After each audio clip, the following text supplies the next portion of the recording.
Welcome to EPG Pathshala. We are looking at the paper on English literature from 1590 to 1798, and today we are doing a lesson on Dr. Samuel Johnson. We will be doing a general introduction, and we will cover as much of Dr. Johnson's works as possible. I am Anna Kurian, and I teach in the Department of English at the University of Hyderabad. Now, Dr. Johnson had a varied career. As in, he played many roles in the career, and he was a success at practically all of them. We today remember him in English literature as primarily an editor of Shakespeare, as the writer of the Preface to Shakespeare, as well as the lives of the English poets, and most of all, as one of the first makers of a dictionary. And when we think of the fact that he did it on his own, alone, and that he made one of the most comprehensive dictionaries of the time, then we appreciate the fact that Dr. Johnson was something very special. He was also, in addition to these three roles of lexicographer and Shakespearean editor and an English critic, poetry critic, he was also a novelist, a dramatist, and a journalist, and he did several other things as well. We will be looking at his life, where we will talk about Boswell's biography of him. And then, of course, we will contextualize him in the age that he belongs to, which is the age of the Enlightenment and the Augustan Age. And we will look at how he himself fitted well into that age. Now, after the European Renaissance, life changed for thought and philosophy during this period. And after the Renaissance, with its focus upon the classics and upon other aspects of learning, and when learning itself changed from scholasticism to the new humanism, here now what happens was that philosophers, especially the French philosophers, they then extended and deepened the ideas of the Renaissance. And principal among these thinkers were people like Voltaire and Rousseau and Montesquieu and Diderot. Now, they were against the ancient regime of France, yes, but they also spoke out against superstition and prejudice. And they asserted a humane value system, as well as the importance and the centrality of the human. And this is something which we should keep in mind when we think of somebody like Voltaire, who said that man is born free, but everywhere is put in chains. Now, he was talking about the fact that institutions of oppression are all man-made. It's not like God is making them all, putting people in chains and sending them down to the earth. No, the institutions which oppress man are institutions which have been put in place by other people, by other human beings. The Augustan Age is also called the Neoclassical Age and the Age of Enlightenment. And it is important to know why it's called the Neoclassical Age, because it returns to the values that are embodied in texts by writers and classical thinkers, such as Plato and Aristotle and Horace and so on and so forth. So this is an age then which goes back to neoclassical ideas. And it also is an age which then returns to the great Augustan age of the Roman Empire. Now, this rationale of returning to the ideas and philosophies of the classical thinkers centered around a man-centered discourse during this period. And this, of course, in England, it was given a great fillip by the work of John Locke, the sensationalist philosopher. Now, John Locke is central to our understanding of the era as it played out in England as well. And he had the saying, which is still popular, that the works of nature sufficiently evidence a deity, which once again returns us in one sense to what was said by Voltaire about humans being put in chains everywhere, though they are born free. It's the same thing, that God might have created man, but once he created it, the responsibility of taking care of mankind and of man himself and of looking after the world is not that of God, but of the human beings who have been left in charge of the world. And he's called a sensationalist philosopher because he believed that, he was convinced that our understanding is put together by the senses that we have and our impressions that we gather by or via our senses. And these impressions then fuse together to create intellectual arguments. So the mingling of sense impressions and the reason, or the mingling of the intellect with the sense that we take in from our five senses, if you will. So John Locke is then central to an understanding of how the Age of Enlightenment worked in England. And this ideology that man is responsible for himself, in one way was a very comforting ideology, because man is then kept at the center. There is no God who is going to wield punishments, who is going to punish us for what we are doing. So in a sense, we are responsible for ourselves. If we are not ethical enough or moral enough, then we need not be so responsible for other human beings. We can be responsible only for ourselves. So in that sense, a very comfortable and a very comforting ideology. It influences many people during this age, and it is characterized by something which Sainsbury called the peace of the Augustans, that they were all very much at peace because they believed that this was the best of all possible worlds and that everything was set in place by God and all they had to do was look after it, because the creation had been done and man was in charge now of running the world, and he was doing a good job of it. Now, Johnson's work initially was that of a journalist. He wrote for what's called the Gentleman's Magazine, and in which he wrote several things: abridgments, translations, prefaces, and one of the early Lives of the Poets, that of Walter Savage, who was a friend of his and who was ill-treated in London, and therefore then Johnson was very upset about it and he wrote about it. He also, of course, wrote prayers, meditations, sermons, and he was an extremely devout gentleman. So all of the things that he wrote eventually gained publication. What we have to remember is that Johnson was seen as this towering intellect, somebody who dominated the intellectual life of the time, and anyone who considered himself or herself, and usually it was only himself, who considered himself a significant literary figure, had some connection with Samuel Johnson. He, of course, wrote Rasselas, now which is seen as a important Oriental text, and it's usually seen as one of the precursors of the novel. He wrote Irene, and it's the only play that he wrote, and it was not really seen as very successful. It was published in 1749, but its composition had begun much earlier, and even when he was a teacher at a school. So in addition to these, of course, he wrote several other texts, including the Preface to Shakespeare and the edition of Shakespeare that he put together. Now, we talk about Irene first briefly because it's one of his earliest publications. Irene was a play that he wrote in blank verse, but yet because this was also the age of the heroic couplet, so it used to slip into the heroic couplet and then he would have to retrieve it and take it back into writing it in blank verse.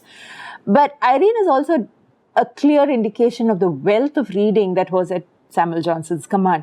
Now, when we say that Samuel Johnson was the foremost intellect of his time, we are also then thinking of the fact that he read, and he read widely, and he read in many languages. He did not read only in English, but he also read in the classical languages. And all of that reading is the background to the writing that he did. So he draws upon many texts that were popular in that time. It is also one of the earliest Oriental texts, as in its background is an Oriental background where there is a Mohammedan who falls in love with Irene and wants her to marry him if only she will convert to Islam. And this is something that actually now we would find interesting, because that conversion to Islam, which is at the center of the play, and the suffering that the heroine undergoes in the context of the play, can only lead to tragedy. That Islam is the harbinger of tragedy is something that we can then see within the text. And there is another aspect to the play. Johnson believed that plays were primarily texts. They were not meant for performance, but they were meant to be read in the study. So even his own play, Irene, is written in such a style that it is more amenable to reading than it is to performance. And this is a conviction, a belief that Johnson takes even to Shakespeare. So his criticism of Shakespeare's work, which we will talk about later at some length, is also along those lines, that some things you cannot see, some things are not meant to be watched, and instead all of it can be read in the privacy of the study. Now, the suffering heroine in Irene suffers through the first half extensively, so much so that many critics say that she could not have gone on suffering so much. So the second half is kind of falling off. There is also another criticism which the play has had leveled against it, and that is that it does not succeed, not because of its inherent faults, but because people expected so much from Samuel Johnson that whatever he wrote would only have been seen as a failure and never could have been accounted a success, because the expectations were so high about his work. Now, we talk about the edition of William Shakespeare that he put together with his friend Stevens, and we talk about the preface to Shakespeare that he wrote, which is still seen as a valid critical document for Shakespeare and which is still read by people who are studying Shakespeare even today.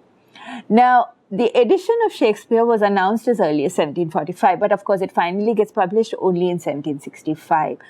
The preface that he wrote to the edition of Shakespeare is a critical document. And it is something, like I said, that we are still reading today. Any Shakespeare scholar worth his or her salt would know what Shakespeare meant to Samuel Johnson and what his comments were about Shakespeare. So it is notable for the preface.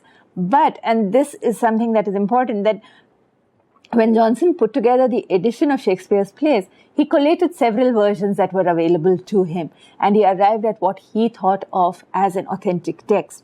Today now, when editors make new editions of Shakespeare's plays, they try to preserve individual editions as they existed in the earliest quarto and folio versions. They do not put them together and come to a composite text. A composite text is something that Johnson himself did, and which still has some value, but in today's world does not have the kind of value that it did in his world.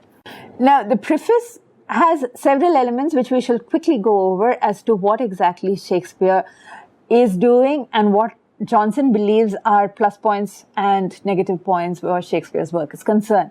So, of course, the first thing that he says is that Shakespeare's work will last, that this is abiding and it deserves to be so.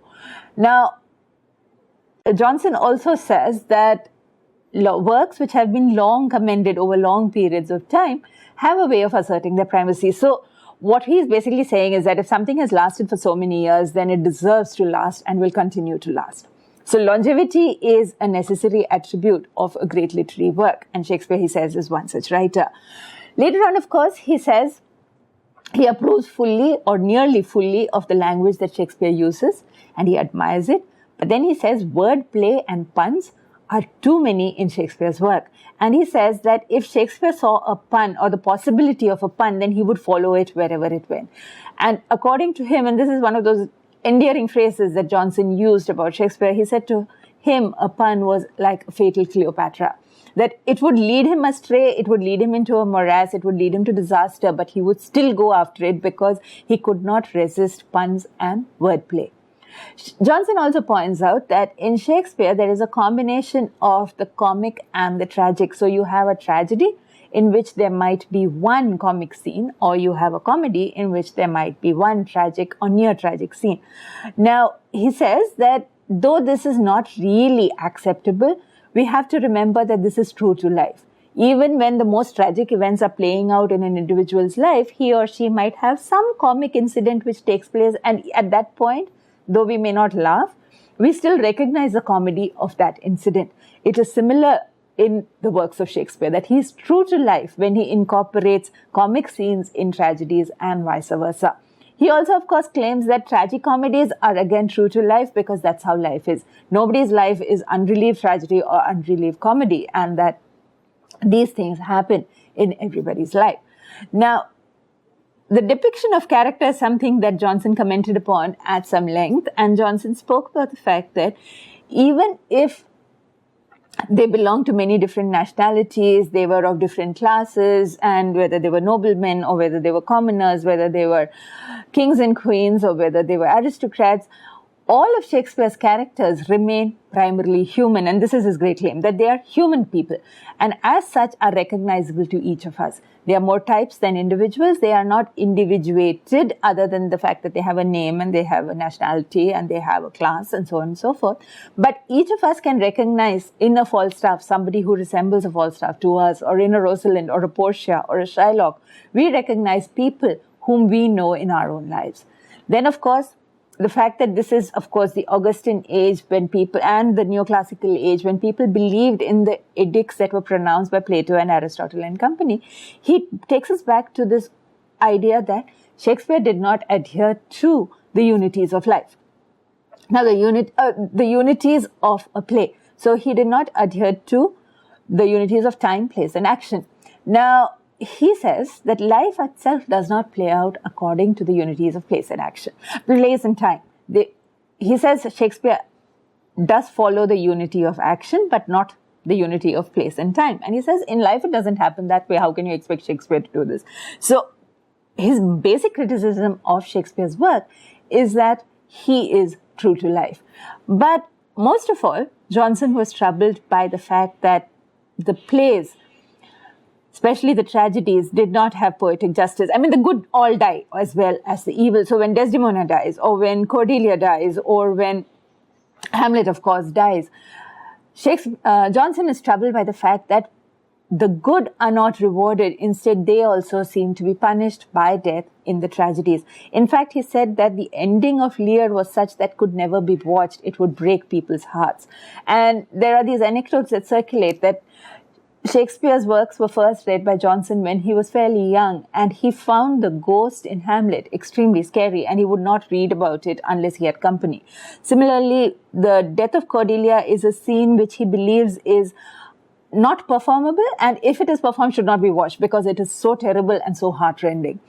Now, when we look at that criticism, what critics have said, looking at the preface to Shakespeare, is that is also true to life. All the good people do not necessarily get their reward. They do die. Sometimes they die unfairly. And that is what Shakespeare demonstrates in his works. So when we acclaim Shakespeare for the fact that he is true to life in his work, then surely this also should be seen as something that is true to life, and we should be approving of it rather than disapproving as Johnson was. Now we come to a discussion of his work as a lexicographer. Now, making a dictionary in today's world is fairly possible because of the technology that is available and the fact that a lot of matter can be sifted through by a good computer, which has lots of space on it and adequate speed. You can sift through it and you can put together annotated lists or alphabetically correct lists in correct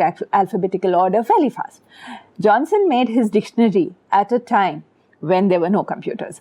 Also at a time when he had very little assistance. So he did all the work on his own dictionary by himself. And this is in the year 1755 that it was finally published. Now, he begins work on this much earlier. He goes on working on it. His patron for this is Chesterton. And he works on it for many years until finally it comes out in 1755. It is a dictionary to which deaths have been acknowledged by people who later went on to edit the Oxford English Dictionary in its multiple volumes, as well as the Webster Dictionary in America. All of them have acknowledged their debt to Dr. Johnson for his dictionary. Now, it is an act of consolidation, but it is also an act which then sets a certain standard to the English language. It also then standardizes not just grammar, but also spelling. Now, spellings were uniformly seen at that point as being flexible. You could spell a word as you wanted to. When Johnson puts out his dictionary, he standardizes grammar and spelling in that era. Now, the first edition contained 42,773 words, and he gave examples for each of those words from literature and literary quotations. And he had a total in the first edition itself of 114,000. Now, we are talking then of a man who single-handedly put together lists of words and then illustrated them to this extent. He added notes on not just spelling and meaning, but also on how it is to be used. And he did this with humor and with his prejudices intact. And that is some of the joy of reading Johnson's dictionary, because it's not a dry dictionary, but rather an entertaining dictionary.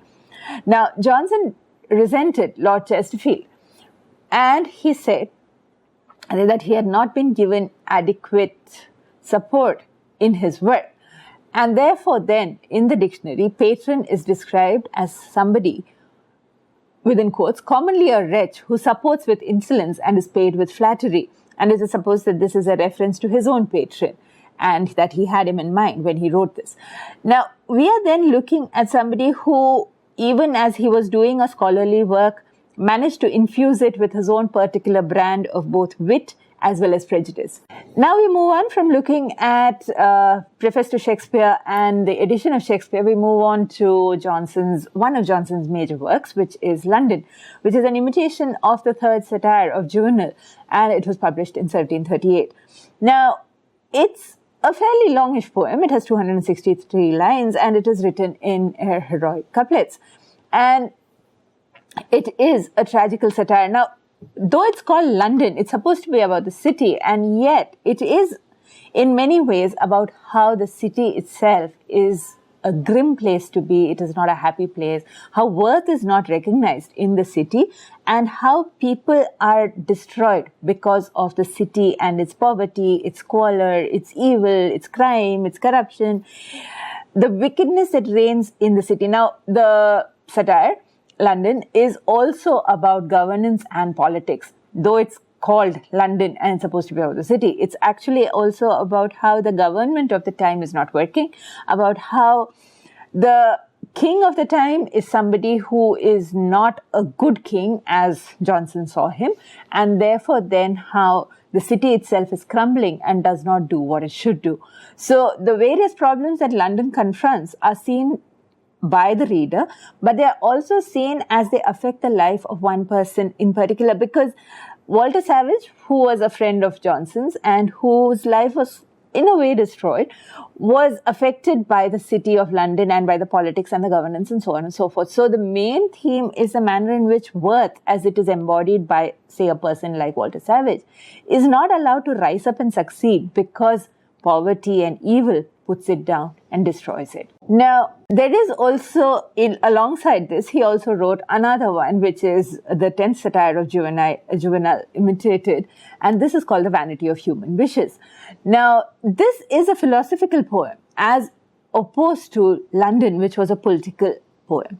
Now, this is a philosophical satire, and in this, he tried to do something which is very interesting, because he composed it in his mind and then he wrote it down on paper, and he relied upon his extraordinary memory. And this is one of those aspects of Johnson which lots of people comment upon, including, of course, Boswell, his biographer, who wrote one of the best biographies of all time, which is the biography of Dr. Samuel Johnson. Now, this extraordinary feat of memory makes him compose it and then write it down much later. And in it, he had to accommodate one particular aspect, which is that Juvenal was a pagan or a heathen, if you want to call it that, or whatever, that he was a non-Christian. And he saw religion negatively. And now Johnson is a believing, practicing Christian living in a Christian society, and he could not then, therefore, imitate Juvenal so much as to claim that Christianity was wrong. So he had to accommodate and sound Christian enough, in spite of the fact that he was trying to imitate a poet who was against all religion. So this is one of the ways in which it differs from Juvenal's work. Finally, we come to one of the major literary contributions of Samuel Johnson, and that's the Lives of the English Poets. Now, it was done in his last years, and it was between the years of 1779 and 1781. And in it, he has 52 biographies. Now, we might think that a biography is not necessarily a literary feature. As in, if it is the lives of the English poets, why do we think of it as being critical appreciation? But in addition to doing the biographies of those 52 poets, he also included critical appraisals of their work. And therefore, then this becomes an attempt, and this is one of the earliest attempts to form a canon for English poetry, which is why it becomes significant, that the poets who are included in Samuel Johnson's Lives of the English Poets are then the poets who ought to be studied if you are studying English literature. So they are prefaces to selections of each poet's work, and they are much more than merely dates and accounts of what they were and where they went to school and how they were born and who they married and when they died and so on and so forth. That would be a biography, but this is much more than that, because it tells us what is admirable about a poet's work, and then it gives us examples of the poetry that we might find interesting, and then it comments upon them and so on and so forth. Now, the most important issues of the day also find expression in these lives. And this is interesting again because Johnson displays himself as somebody who is able to have an overview of the social, historical, political, etc. context of the time and incorporate them in all the work that he does. And he gives us definitions, distinctions, assertions about each of these poets. Now, Matthew Arnold later on, of course, said that if you were to want a liberal education, then Johnson's Lives of the English Poets was significant and it was what you should be reading.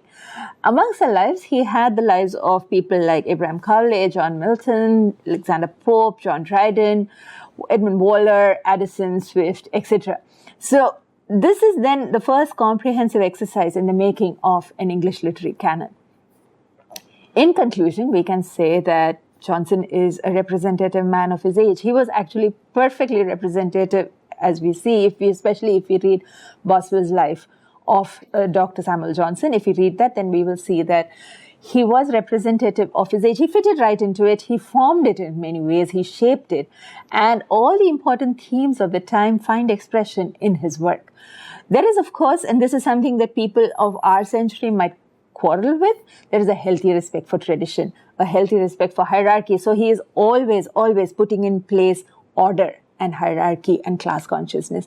And when you think of the fact that today we militate against those things, we might find much of what Johnson says objectionable. But in his own time, he is not just perfectly representative of his age, but he is also responsible for shaping much of his time, as well as in the 100 years or so, or even more than that followed him. He shaped the views of several people who were associated with the best of English culture, criticism, and literature. And he built the canon of English literature as we know it today. He is responsible in great part for it.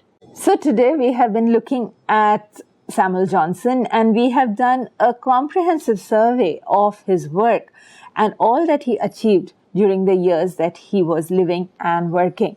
And you can read more about it in the document on his work, the lesson that is there about his work, which also gives us a comprehensive bibliography. Thank you very much.